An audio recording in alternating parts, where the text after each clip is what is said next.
السلام علیکم. ټیک ټاک خو به تاسو استعمالوئ که نه. په ټیک ټاک کې یو بهترین اپشن چې دی هغه ایډ شوی دی. دغه اپشن چې دی دا خاص کر د هغه کسانو لپاره دی کم کسان چې په ټیک ټاک باندې ډیلی ویډیوګانې اپلوډ کوي. دغه اپشن مخکې په ټیک ټاک سټوډیو کې او د ټیک ټاک کوم مین اپلیکیشن چې و هلته نه و.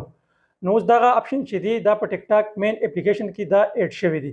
اوس دغه اپشن کوم ځای کې دی او دا څنګه کار کوي مکمل طریقه درته ښیم. خو د ویډیو شروع کېدو مخکې زموږ دا ویډیو ځان سره لایک کړئ او دا پیج ځان سره لازمي فالو کړئ چونکې موږ دغه شانتي انفارمیشن ډیلی بیس باندې اپلوډ کوو.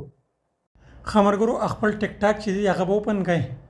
بیا چې کومه ویډیو تاسو اپلوډ کوئ هغه ویډیو باندې به کلیک کړئ. صحیح ده. دې ویډیو باندې زه کلیک کوم. ویډیو باندې ما کلیک کړه. اوس په زه نیکسټ کوم.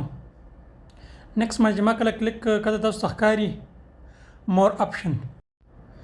نو دې کې تاسو ته دا ښکاري دې کې دا اپشن چې دی ایډ شوی دی شیډول پوسټ. اوس تاسو خپل ویډیو چې دا هغه دې نه تاسو شیډول کولی شئ. دا مخکې په دې کې موجود نو دا کوم ټیک ټاک سټوډیو چې دا په هغې کې موجود و.